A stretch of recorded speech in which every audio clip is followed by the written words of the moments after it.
कई जगह है ऐसी भी होती है जहां लोग आना और जाना पसंद नहीं करते।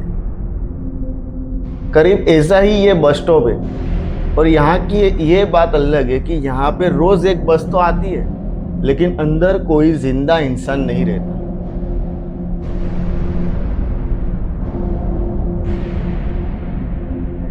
आज की कहानी ना अमित की है।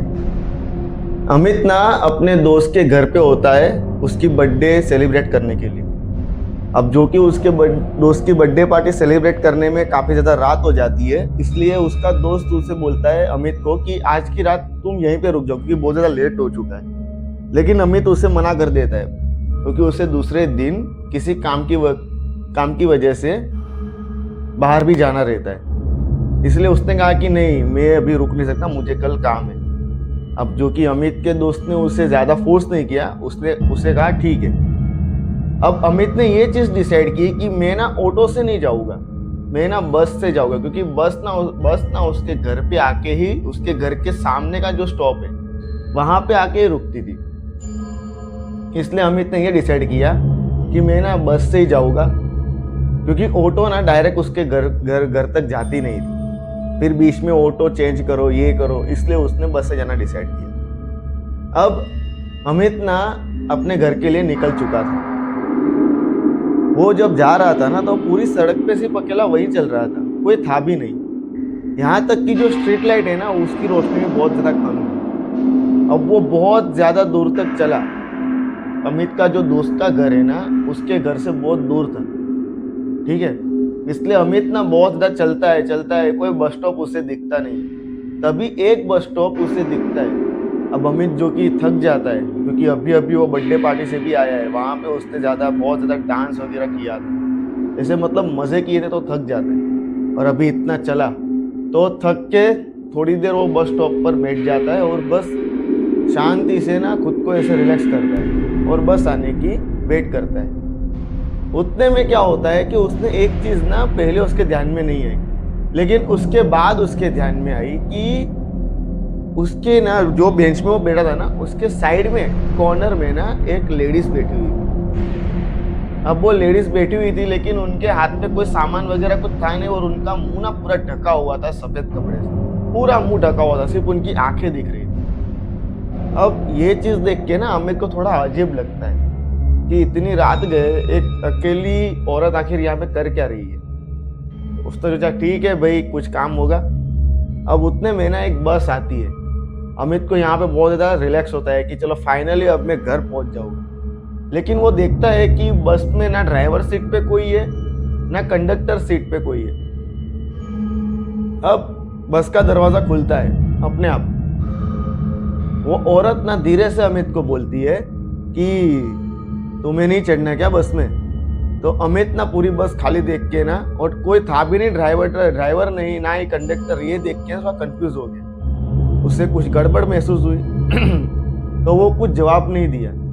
इतने में वो औरत उस बस में चढ़ जाती है और लास्ट वाली सीट में जाके बैठ जाती है। जब वो बैठती है तो जो बस की जो खिड़की थी ना वो खुली थी, तो उसकी खिड़की के अंदर जो हवा आई, उस हवा की वजह से उस औरत के चेहरे पे लपटा हुआ वो कपड़ा हट जाता है और उस औरत का चेहरा ना साफ साफ देख के पता चल रहा था कि ये कोई इंसान तो थी ही नहीं। अब वो औरत सिर्फ अमित को ही घूर रही थी और अमित इतने में देखता है कि जैसे जैसे बस आगे बढ़ रही थी ना वैसे वैसे उस बस ना पूरी भरी हुई दिख रही थी, लेकिन एक भी इंसान देख के ऐसा ही लग रहा था कि कोई भी जिंदा हो।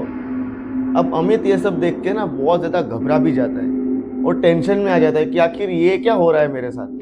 अब इतनी रात हो गए है, मैं इतनी दूर चल के भी आ गया हूँ, वापस जा भी नहीं सकता, और ये क्या हो रहा है। उतने में पीछे से ना बाइक के हॉर्न की आवाज़ आती है। वो पीछे मुड़कर देखता है तो अमित का दोस्त था, क्योंकि अमित के दोस्त को उसकी चिंता हो रही थी कि अमित इतने दूर इतनी रात को कैसे जाएगा। इसलिए उसके दोस्त ने डिसाइड किया कि अमित को ना बाइक से वो घर पे छोड़ देगा। अब अमित उसके दोस्त के पीछे तो बैठ गया, लेकिन उसके मन में ये सवाल अभी भी था कि आखिर ये मैंने क्या देखा। अमित ना पूरे रास्ते घबराया हुआ था और थोड़ा कंफ्यूजन में था, तो उसने उसके दोस्त के साथ ज़्यादा बात नहीं की। अमित अपने घर पहुंच जाता है सो जाता है। उसे नींद तो आ ही नहीं रही थी क्योंकि उसके मन में ना बार बार वही भयानक चेहरे घूम रहे थे, तो उसे नींद नहीं आ रही थी। दूसरे दिन सुबह उठकर अमित ना उस बस स्टॉप पे वापस जाता है और वहां के आसपास के जो दुकानदार होते हैं उनसे जाके ना पता करता है कि आखिर ये बस स्टॉप है क्या। तब एक दुकानदार बोलता है कि बेटा क्या हुआ, तुम इसके बारे में क्यों पूछ रहे हो। तब अमित ने जवाब दिया कि मैं ना अंकल कल रात को यहाँ पे आया था, मैंने देखा कि मेरे बाजू में एक औरत बैठी हुई थी, उसके मुंह पे ना पूरा कपड़ा बंधा हुआ था। उतने में एक बस आती है, बस तो पूरी खाली थी, ना कोई पैसेंजर था, ना कोई ड्राइवर था, ना कोई कंडक्टर था। दरवाजा अपने आप खुलता है, औरत बैठ जाती है। बस जब चलने लगती है तब मैंने देखा कि वो औरत तो जिंदा थी ही नहीं, उसका चेहरा पूरा भयानक सा था। और जैसे ही वो बस आगे बढ़ी तो मैंने देखा कि पूरी बस भरी हुई थी, लेकिन कोई भी देखने से लग ही नहीं रहा था कि कोई जिंदा है, कोई जला हुआ है, कोई एकदम कटा फटा है। तब उस अंकल ने कहा कि बेटा भगवान का शुक्रिया करो, उन्हें थैंक यू बोलो कि तुम्हें एंड मोमेंट पे ये चीज़ रियलाइज हुई और तुम उस बस में नहीं चढ़े। अगर तुम चढ़ जाते ना तो फिर आज तुम यहाँ पे होते ही नहीं, तुम मिलते ही नहीं, तुम जिंदा ही नहीं रहते, पता नहीं क्या होता तुम्हारे साथ। अमित यहाँ पे थोड़ा सा डर जाता है और बोलता है क्यों, क्या हुआ अंकल। तब उस दुकानदार ने कहा कि बहुत साल पहले ना ये जो बस स्टॉप दिख रहा है ना, यहाँ पे ना एक बस एक्सीडेंट हुआ था, बहुत भयानक हुआ था, जिसमें ना कोई भी नहीं बचा था, एक सिंगल पर्सन नहीं बचा था उसमें, सब कोई मर चुके। और उस दिन के बाद ना उन सबकी आत्मा ना इस बस स्टॉप को हॉन्ट करती है। और उस दिन के बाद ना इस बस स्टॉप पे ना कोई आता है ना कोई जाता है। अगर कोई दिख भी जाता है तो उसे यहाँ से बोल के हटा दिया जाता है। लेकिन तुम्हें ये बात पता नहीं थी क्या। तब अमित ने कहा कि नहीं अंकल, मुझे नहीं पता थी, क्योंकि मेरा दोस्त यहीं पे रहता है, लेकिन उससे घर कभी आना जाना होता नहीं उतना।